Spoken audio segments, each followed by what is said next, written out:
Good morning, guys. Welcome to Walking Boxing. It is Saturday, September the 28th, 2024, and it is grand final day. It's finally come around, AFL grand final that is.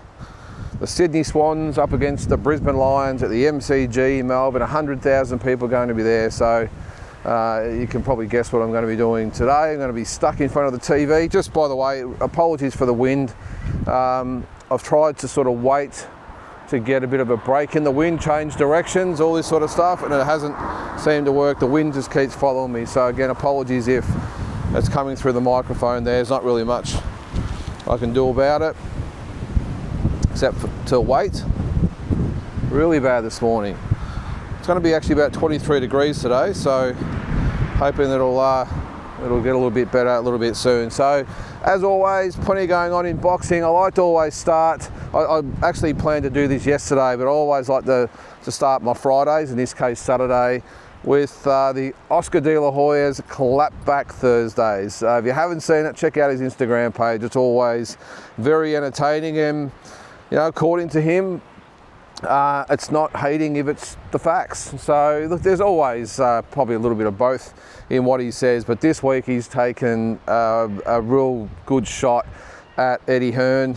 And poor old Eddie, I mean, I think Oscar pointed out he's 0-11 against Frank Warren this year. I'm not quite sure whether that's correct or not, but he did lose, 5-0 in the 5 versus 5, and of course he lost last weekend. So I'm sure, knowing Oscar, well, I don't know him, but you know what I mean, knowing him on social media and in the media and his fighting career and everything else, that he wouldn't have probably said that if it wasn't fact. So if it's 0-11, then Eddie Hearn has some work to do. But it was interesting that he made note that that Eddie Hearn is, he's done a shocking, not exact quotes, but pretty much saying that Eddie's done a shocking job with Anthony Joshua. Look, I don't think Eddie Hearn probably could have done much more than what he has with Anthony Joshua. I mean, the guy is a two-time world champion. He's fought all the best guys. Joshua, to his credit, always wanted to fight the best guys, and just simply in this case, I think it's just a matter of Anthony Joshua, like a lot of heavyweights in history, have just lost fights along the way, and you either get past those fights or you lose those fights or you revenge those fights, whatever it might be. But in this instance, I've probably got to disagree a little bit with Oscar.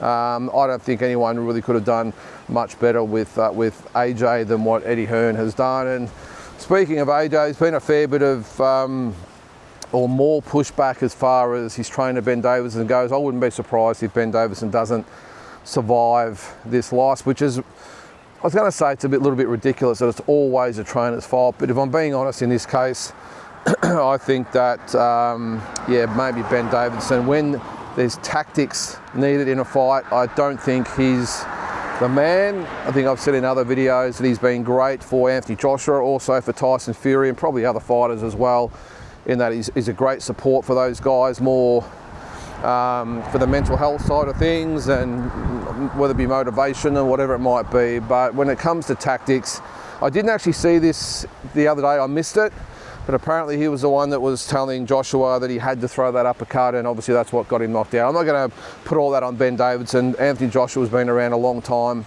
He knows what he's doing. I just think he delivered the punch wrong and timed it wrong and just got everything about it wrong, and ended up knocked out. So, but that was the first thing. And then he got on to Dana White, and of course Dana White's looking to get into professional boxing. And one thing I did agree with Oscar about was when he said that that you're going to have to start paying your fighters better if you want to get into the boxing world. And it's 100% true. I mean, he's been very well known, the UFC that is, of underpaying fighters. When you've got events that do the same numbers as a professional boxing event, so let's say it's UFC, whatever number it is, up against maybe a Canelo fight, the big ones do match Canelo's numbers, that you've got a sold out arena that could be worth, I don't know, $20 million, $15 to $20 million, I don't know. I think that's around the mark. And then you might have between sort of, 6, 7, 800,000 sort of pay-per-views. So they're doing the same numbers. Why is someone like Canelo getting paid sort of $40 to $50 million and the UFC fighters get a pittance of that. So it sort of goes to show who's making all the money. I know there's probably different factors involved. There's probably the economics are a little bit different. I'm not sure. But either way, I think Oscar De La Hoya has got a point when he says that. And also, another good point I thought he made is probably going into the sport of boxing and calling probably the greatest promoter of all time in Bob Arum a scumbag. Probably not a great way to enter. Now, I'm a big fan of Dana White, don't get me wrong. I love what he's done with the UFC, and I love his attitude. I love the way it's just, you know, full of attitude, the way he goes about his business. I like it. But again, I said in one of the earlier videos this week, I just don't think the boxing scene, well, he's cut out for the boxing scene. I just think that his model with the UFC works great, but I just don't think, especially with the amount of big promoters in boxing, UFC, they've pretty much got a monopoly. They can pretty much do what they want. Boxing's going to be a hell of a lot harder. So, but Dana White did say, he said, look, I like Eddie Hearn. Obviously he likes Turki Al Sheikh. They've worked together with the UFC. So I'll probably work with those guys, but I probably don't see myself working with certain promoters. And of course, didn't take much to work out that was going to be Oscar De La Hoya, of which he made note. The other one he had a bit of a crack at, and I almost fell off my chair when I saw it, is Shane Mosley, Senior. Now, I don't know what's happened with these two guys. I'm pretty sure Shane Mosley used to be a part of Golden Boy. He used to be, I think he was one of the founding sort of guys to get behind Oscar, along with Bernard Hopkins and others. So I'm not quite sure what's happened there. Of course, Shane Mosley did beat Oscar twice as a pro, so I'm sure that's got a little bit of underlying bitterness towards it as well. But Shane Mosley's making a comeback now. I don't know what it's exactly for, whether it's an actual fight or it's an exhibition or whatever it might be, but he's getting back in the ring, and Oscar brought up the clip of him announcing that he's actually going to be fighting, and let's just say Shane just didn't look like he has in the past, and I'm pretty sure that Oscar said something on the lines of he's been bathing in Diddy's baby oil or something like that. I mean, he looked really strange. He did look like he was actually smothered in some sort of oil or tan or something, but it was really odd looking. And look, not that Oscar said this, it's probably my point of view, but if I would recommend that someone in boxing or previous greats stays out of the ring, it is Shane Mosley. He really struggles these days, I think, mentally or cognitively, or that's how they say it. And I don't think Shane Mosley needs any more physical abuse, especially a mean punch to the head. So again, I don't know whether it's an exhibition or real fight or whatever it might be. I'm assuming it might be for charity. I don't know, but if you do know, put it in the chat, the comments there. But Oscar, he does not miss. And look, I don't agree with everything he says, but what he at least does is just maybe bring up what a lot of fight fans out there might be thinking. The one thing I'm going to go over his Clapback Thursdays every week. I think it's a good talking point just to comment on them. But I love Oscar. Probably the personality that he's taken on, or persona, whatever you might want to call it. I'm not really a fan of this whole thing. I've just got way too much respect for Oscar for him to be acting like this every week. But at least it's entertaining. But the one thing I just probably can't get past is the fact that, when Turki Al Sheikh said he was coming to America, the first one that jumped up on his soapbox and pounded at chest and said, "This is my territory, no one comes into it, and I'm going to do this and do that." And literally, within 5 minutes, he's part of the fan club of Turki Al Sheikh. And that was actually the other thing he did say about was it Eddie Hearn and Dana and whoever else. He wasn't going to join in the little group. What did he say? It was pretty funny anyway, the jerk off group or something like that. But yeah, so while I find it all amusing, yeah, the fact that he jumped in the bed with Turki Al Sheikh within 5 minutes is just puts a little bit of shade on what he's doing. Sorry about that, guys. You'll probably hear that coming through the microphone. A couple of other things now. I'll wait for this wind here. Is it big news? Probably not surprising news. Is that Devin Haney is suing Ryan Garcia. Now, this is a guy who just cannot let it go. Now, hey, Ryan Garcia did the wrong thing. I get that. I did really, I was barracking for Ryan Garcia against Devin Haney, and I don't approve of what's happened since then by no means. If it is all true, and by all accounts it probably is, who knows, but he has been hit with a fine, he has been hit with a suspension. I'm not quite sure what else there is to say or do, but Devin Haney, I've just got it here, has filed, sorry about this guys, now I'm just going to read this out here. Now the suit alleges that Ryan committed battery and fraud and enriched himself unjustly, according to sources. Haney seeks punitive damages for emotional and mental distress, also the loss of reputation due to the defeat. So I'm not quite sure what that means. Well, obviously he's going to be suing him, but I'm not quite sure if there's precedents involved in this in other cases in history.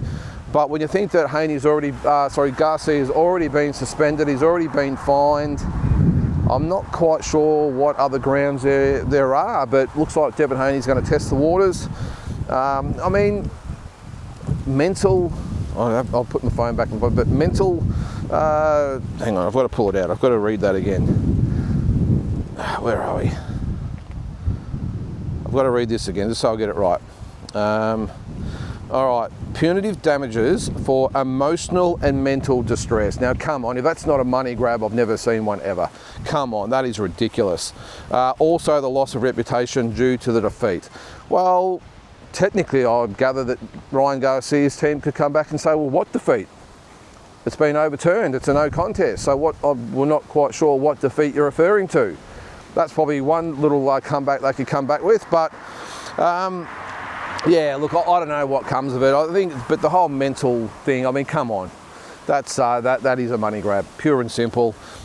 He wasn't physically hurt that much. I know he was knocked down a few times, but nothing that he won't get over. So, Devin Haney, come on, mate, wake up to yourself, get over it, be the champion that you say you are, and dust yourself off, put the gloves back on, and earn everyone's respect back that way. And maybe that way you will get the Ryan Garcia rematch, and you can have a chance to put the wrongs right. But this is, in my opinion, not the way to go. I understand they're absolutely filthy with Ryan Garcia with what happened, and that's understandable. But the mental and health, you know, and the issues or damage or whatever it is that he received. Now, come on, I just think that's grasping at straws a little bit. A couple other things, guys, before we finish off for today. Really good to see this weekend. There's a couple of big female fights, and I think top of the list was Michaela Mayer and Sandy Ryan. They're fighting, well, it's not Madison Square Garden, it's been marketed as that, but it's in the small building next door, but still, big fight in New York, so headlining that are the girls. And also was Alicia Baumgardner, and what was her name? Delphine Persoon, I think it was her other name. I should know that, she's been around a long time.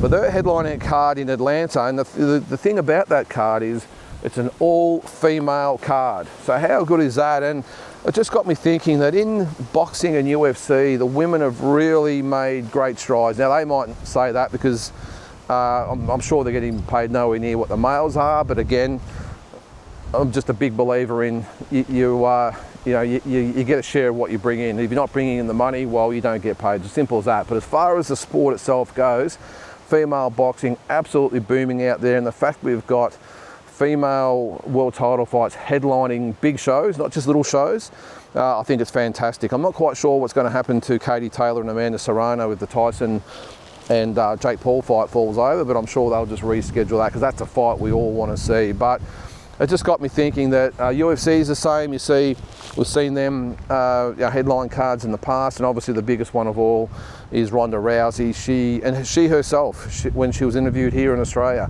said that you get what you bring in, and she was the highest paid UFC fighter at that time. And so I think the boxing and UFC worlds have really got it right. But it just goes to show, around the world in other sports where women's sports not really or hasn't really taken off to that extent, or getting the same attention and probably respect that the combat sports get. It's a little bit of it's an interesting one to sort of look into. So, because I know I'm probably looking at sports here in Australia like the AFL, which just hasn't taken off. But then you got other sports like cricket and basketball and that has. But anyway, it's an interesting one. But all those other sports aside, I just think it's great that the girls are doing great things and headlining cards, and not just headlining cards. I mean, there's a really good fighters who put on really good fights, and I've seen a lot live. I will admit, I don't normally follow it as closely as the males, like probably a lot of fight fans. But when there are the really big fights, I really like to check them out. And as I said, Serrano and Katie Taylor is a big one. But I think also this weekend, Michaela Mailer and Sandy Ryan will be a really, really good fight as well. One last thing, speaking of the females, great to see that Shannon O'Connell is back in the ring next week on the Mikhailovic and Janabek card. Tough one though, she's fighting Maya Motu, I think it is, 19-0. So you've got to give Shannon full props. She's in her 40s now. She probably won't like me saying that, but she's had over 30 fights. But taking on Motu, I think it was supposed to fight Ellie Scott, and I think that fight was cancelled. So they're going to fight on the Mikhailovic and Janabek card, and full respect to both girls for taking it on, but particularly Shannon for taking on a young gun who's 19-0. So guys, that is it for today. Hope you have a great day if you're watching the grand final. Good to see the mighty Melbourne Storm are in the grand final next week as well, so I'll be watching that. So guys, have a good one, and we'll talk to you tomorrow.